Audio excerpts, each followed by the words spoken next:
Today I have Dandan Zhu with me on this episode with Grow with the Flow. Dandan is pretty prolific on LinkedIn, and her LinkedIn profile is one of the very few that I eagerly look at in terms of new content and just understanding what she's thinking about the market. Dandan is based in New York City. She is a headhunter that specializes in recruiting recruiters for recruiting agencies. That's a bit of a tongue twister. And apart from that, she is also a prolific real estate investor and now dabbling into NFTs. And I'm going to talk more about that apart from recruiting on this episode.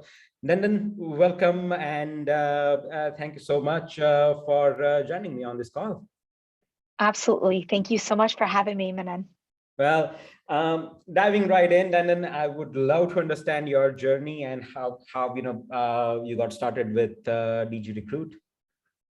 Sure thing. So DG Recruit was a combination of just my background being a recruiter for so many years since I graduated from college, pretty much. So it was my one and only profession as like a real adult. And so after 5 years of working at a recruitment agency and being a global top biller, I really excelled and loved this business and really understood the unique things that are facing headhunters today. And it's such a niche field that has a high turnover rate that the people who really understand it are very few and far between. And many of them don't have recruitment businesses that only cater to this very specific demographic, right? This very specific profession. So at the time I was running my real estate, I had multiple properties that were actually pretty problematic because so many tenants, do not pay rent, unfortunately, in the locations that I picked.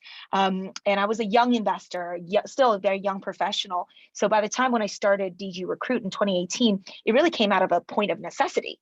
I needed income again, like active income, because obviously all of my assets were tied up in a highly illiquid asset. At that point, 95% of my net worth was in real estate. And the cash flow every month was just like a few thousand to cover multiple homes. So I was really running tight on active free cash, like active cash. So what's the best way is to go back to my roots as a recruiter and service specifically this niche that actually a friend was like, you should think about it because this is a space that nobody can do, because they don't understand what's going on. So only you can really talk to people and educate them and help them because you've been in their shoes before. So it was a very unique market opportunity. So we very quickly became very successful. And now we've had the business for 4 years. This is our sort of anniversary, I guess, of the 4th year. And it's just been a really cool journey learning this new market and becoming a leader for top billers to turn to. Well, no, that's fantastic. Congratulations on finishing 4 years. Now, it's if you look at last couple of years, right, like 2020, and we are nearing the end of 21. These two have been, very, very tumultuous years. And what are you currently seeing in the market in terms of demand for recruiters? And the whole dynamic of scaling a recruiting firm right now? Well, that's a really great question because the last 2 years, I think the biggest issue with 2020 was that it really limited the amount of incoming recruiters, because typically every single year there are new waves of talent because this is a high turnover industry. So every single year, there's a certain amount of people that come through the big companies that hire a bunch of people and then only 1 or 2 survive and the rest get laid off or quit, right? So we missed out in 2020 on that new incoming pool.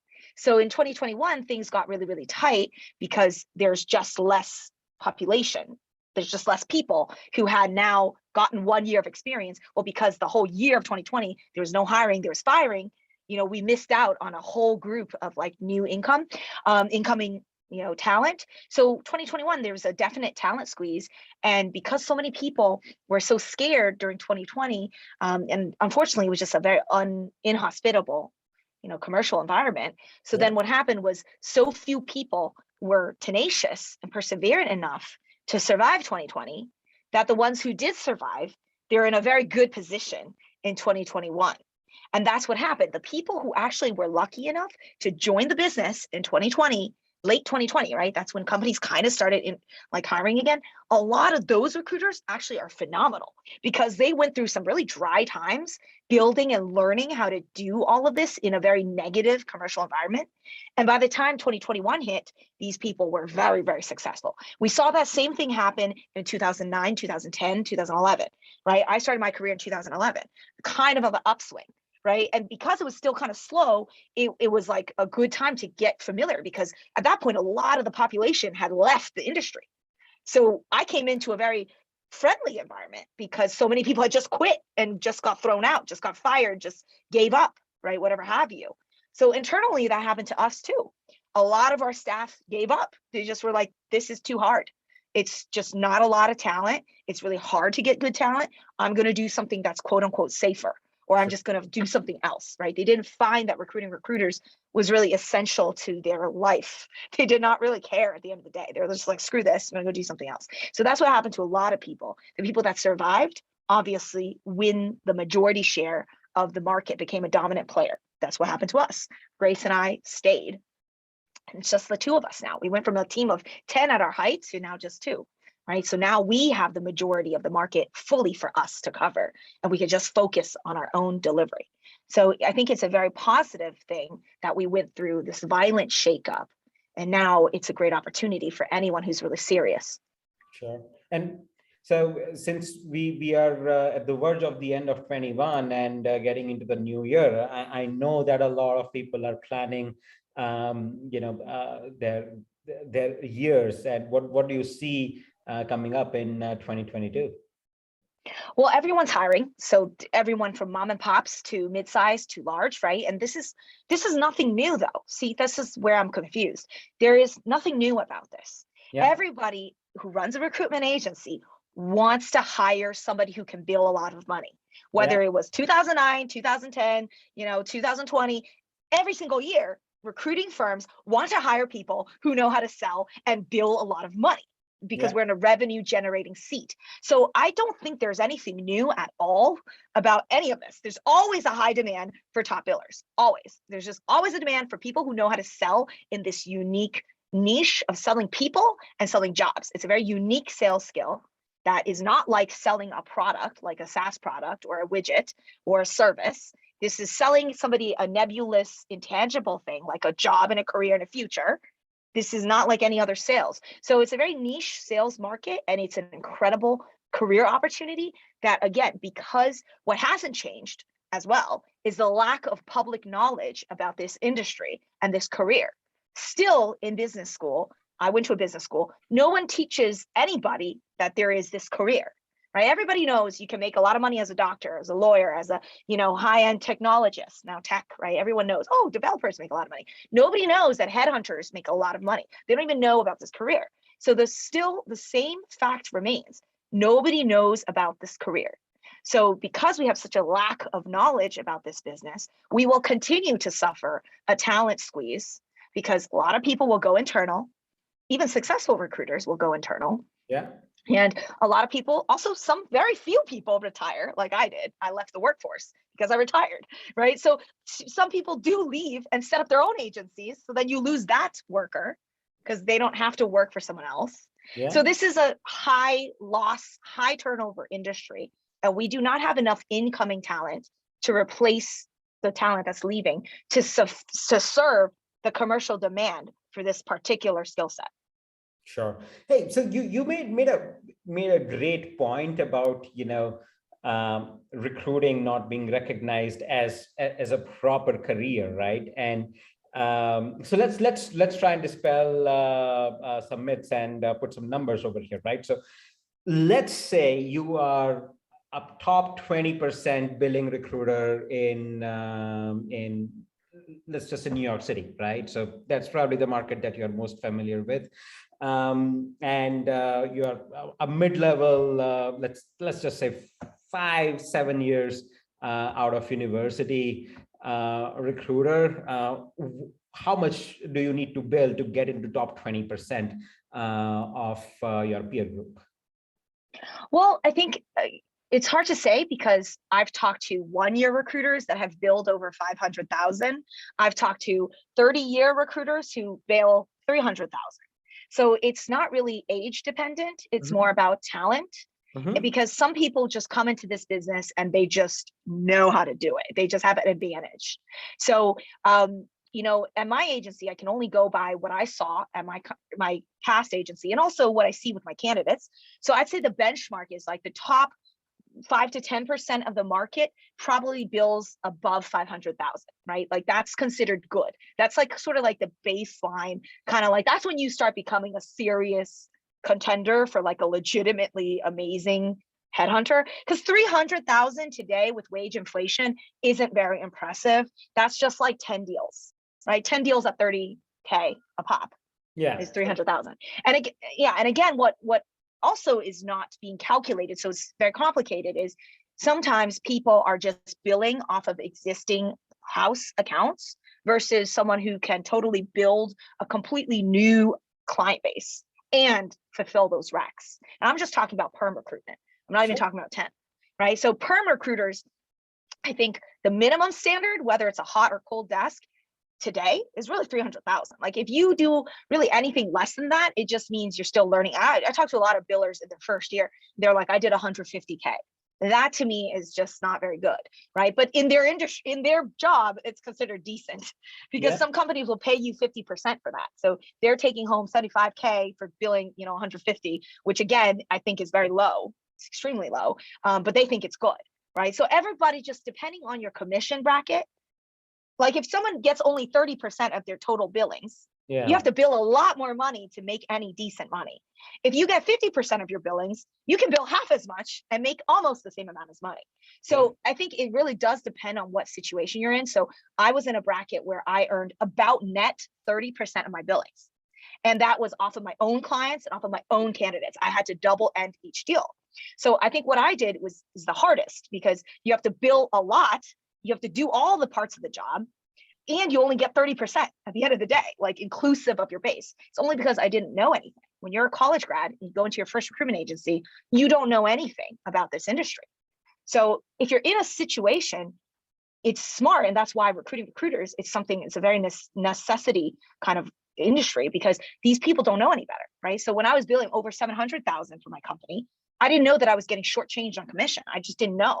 I didn't know what everyone else was getting for that level of production. So very few people really make it above like 700, right? Because a lot of times people are billing 500 and making 250. So they don't need to make 700 to make 350. They don't need that extra 100,000 because 250 is good living, right? So again, it's a hard question to answer, because if you're making over 200,000 point blank as a 20-year-old living in New York City, life is really good. You don't really have to work that hard. It's like, why bother, right? So some companies, I'll give you 50%, you can bill 400, and I'll give you 2. That's pretty good, right? So in order for me to make over 2, I had to bill 740. That's just how bad my luck is because of the commission rate.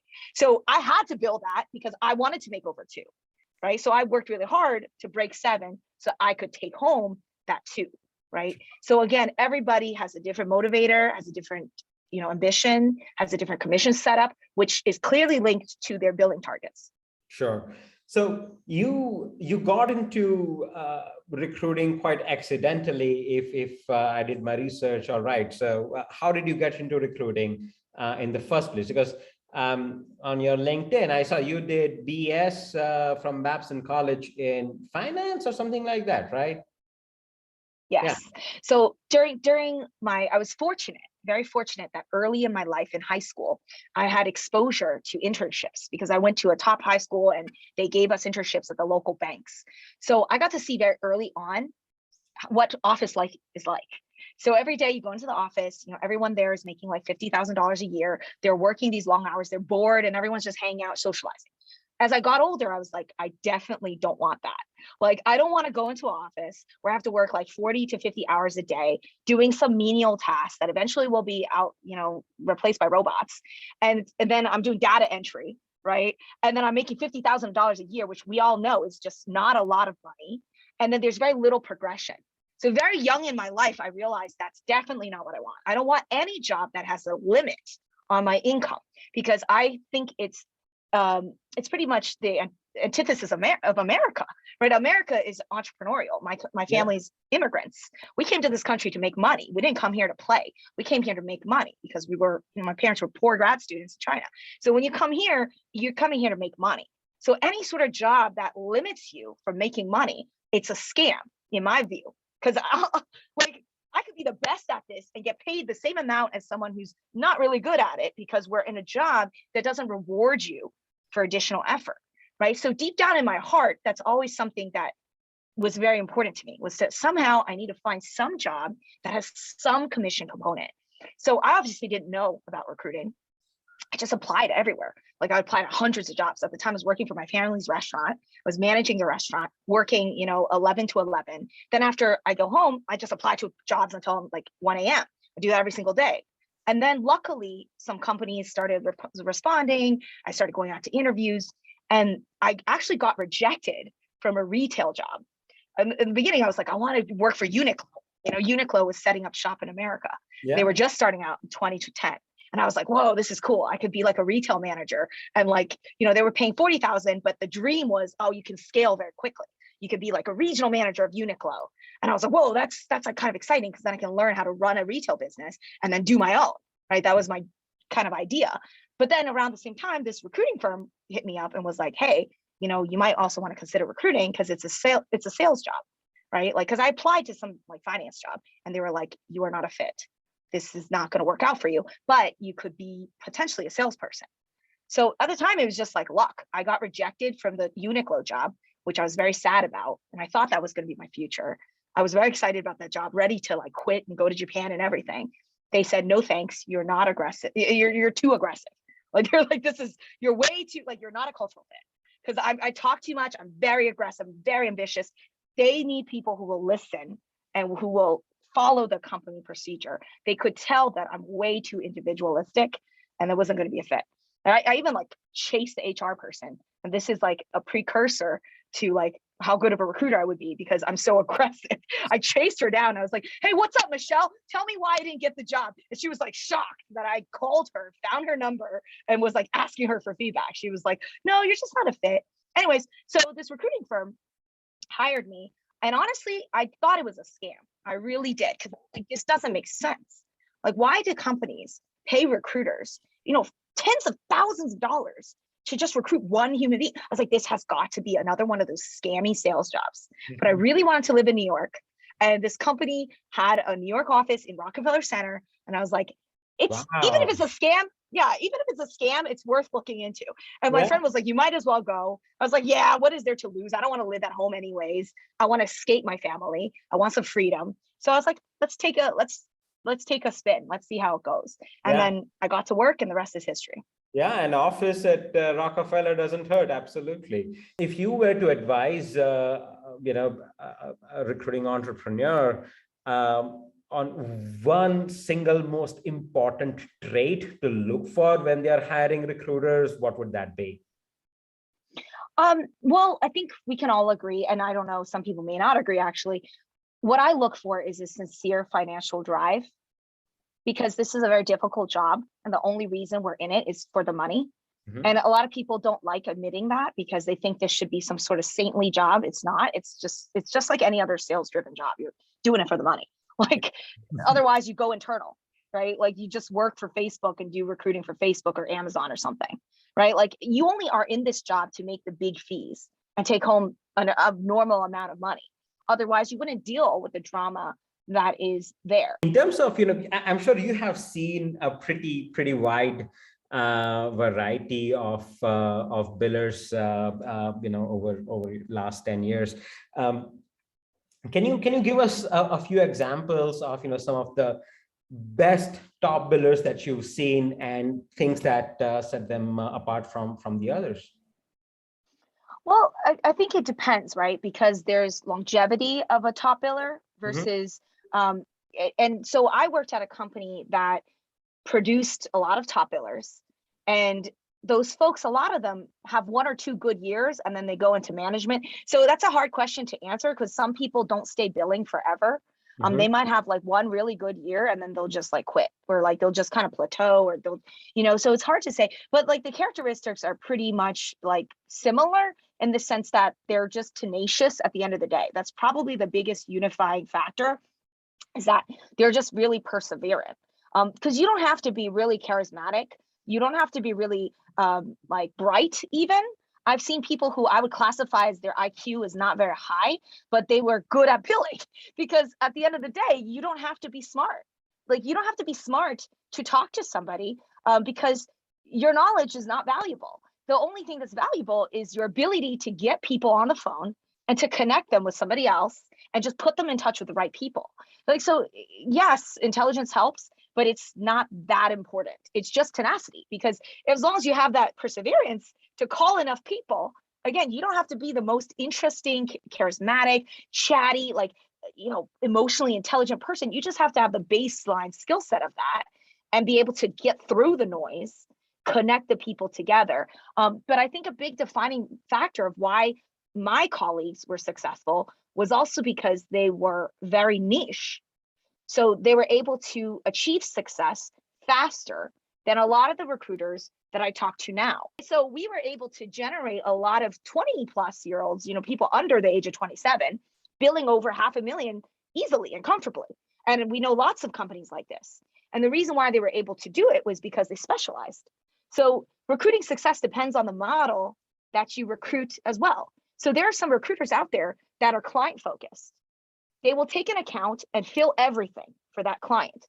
That decreases their ability to earn and be profitable, because you're spread too thin across multiple markets. Whereas if you choose the market and you specialize in the market and you specialize in the candidate pool, you can take that candidate, shop it to multiple sites, and then win those multiple sites because you're working with the same. So it's called scalability, right? Like scalability of your time and your effort and your investment. So I think that's the biggest defining factor in terms of how top billers are produced. Sure. That makes sense. So you mainly do you mainly engage with your customers in a contingent model, retained model, a mix of both? How do you operate? Yeah, so we have a lot, we don't sell. That's a unique thing with our business. Obviously, we're always on social media, so people know about us. So people who like our attitude and agree with our philosophy, they come to us directly. So we have a lot of inbound all the time. So we have to look at the client and decide, like I said earlier, do they fall into any of these categories, right? Are they a mom and pop? If they're a mom and pop, again, the odds of them being an attractive client is close to zero. If they're a large company, the answer is absolutely not, because you are our feeder site. We poach candidates from you, right? You're not a good place to work. You're a good place to take from. So no, right? So we look at this boutique and we decide, depending on what they need, do we even want to work with this client? Because if we want to work with them, then we offer them choices. Right. And first of all, our rate is non-negotiable. So we don't take any discounts. We're at a position in our business where we do not negotiate on rate. And then we just decide, we put the ball in their court to tell us what they're comfortable with. Right. So if it's a new client that I've never done business with before, but they want to shove money in my pocket, I will charge them retained, because I'm like, fine, you want to put money in my pocket. You want us to give you man hours. I'm always doing retained at a sacrifice to my regular contingent business.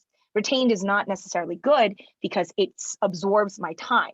My time is really valuable, right? If I have a time to use on a contingent model, I can generate candidates that are fit for multiple positions, and I can maximize the value of that one candidate. For a retained search, there's some sort of exclusivity, right? I can't just give that candidate to everybody else because you paid me up front. I owe you something. So I do not like that dynamic. And usually sometimes it hurts me. So I'm very careful. I would say right now I'm in a mindset where I couldn't be bothered to do any more retained. We've had some retained this year, and that was something new where we were like, oh, let's try it. And I did not like it. I had some good experiences and also some not very good experiences. We don't like to be told what to do.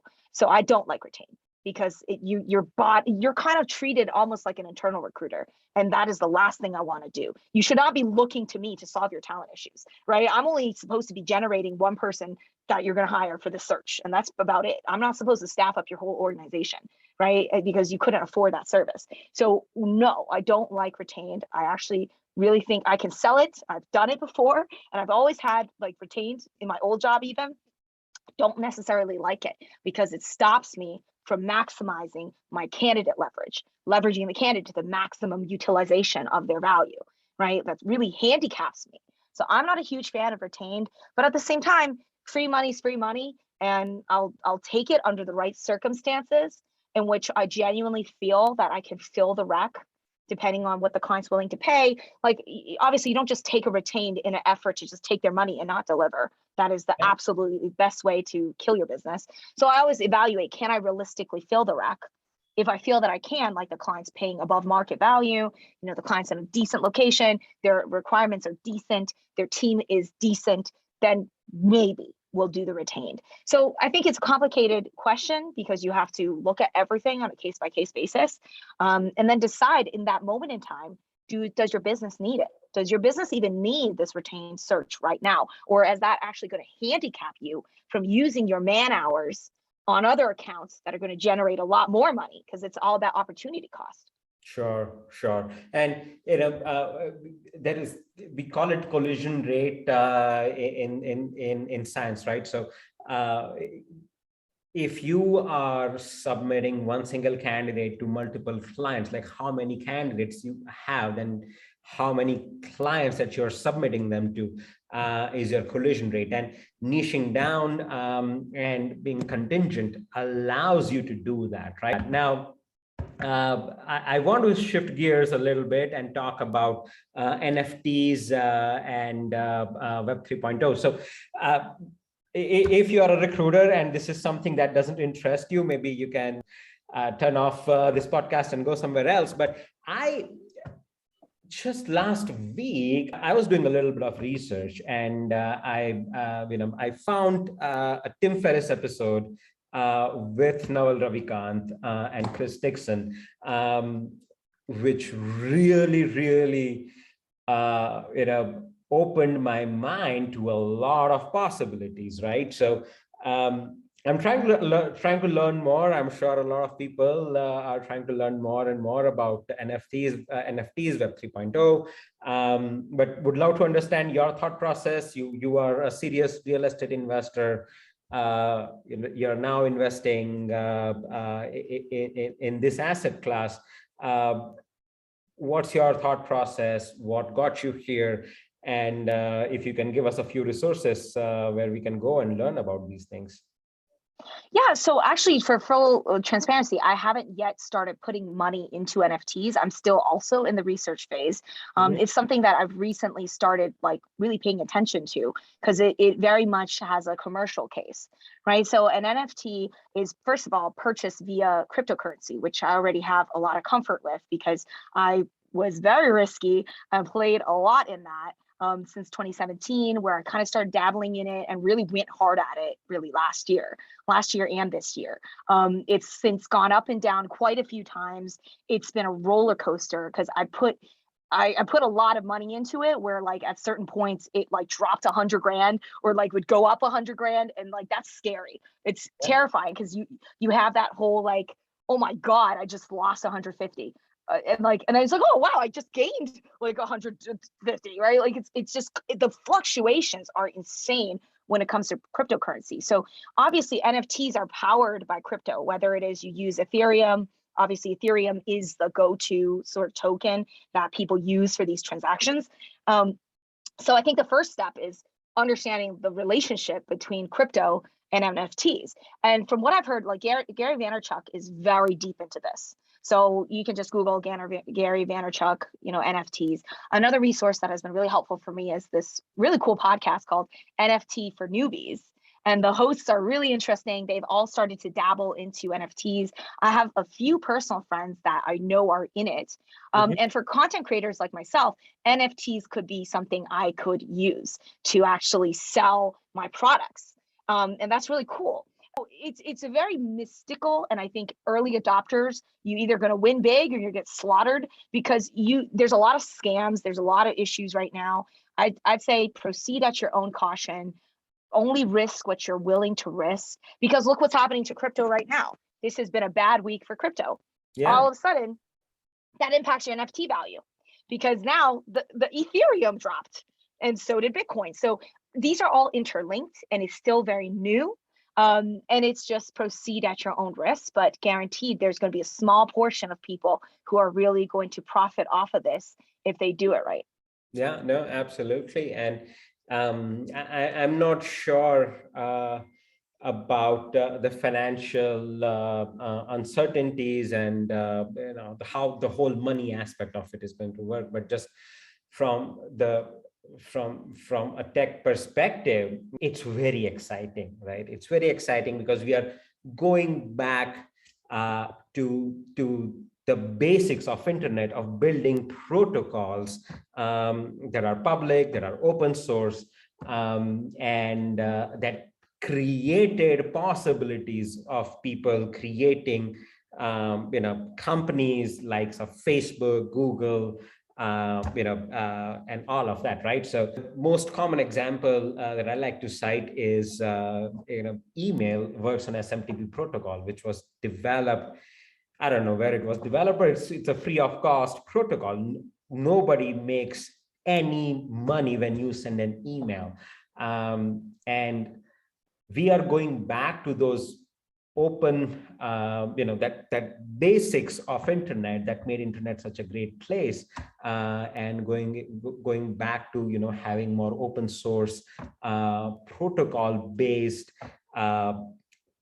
elements on the web instead of having it centralized with one single control, right? So that's what's exciting me the most about it. My last question, then I always ask, like, what is one single podcast, one single book, or a person that has had, an outsized impact on the way you think and the way you look at the world, and who would you recommend, for us to go and check it out? Well, I'm kind of torn to answer this question because the older I get, the more I dislike this person. But his name is Robert Kiyosaki. He's very famous. Rich Dad Poor Dad. That's the dude. Oh yeah, Rich okay. Dad Poor Dad. Yeah.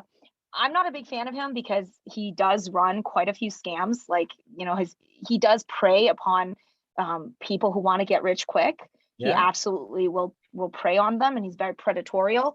I've been to a few of his seminars where literally he has encouraged people to increase their credit limits so that they can buy his product priced at $15,000, and these are people who are very poor and they are not doing well, and I can see it when I'm at the seminar. So I can appreciate his sales prowess, his ability to make people do things, and his entrepreneurial journey.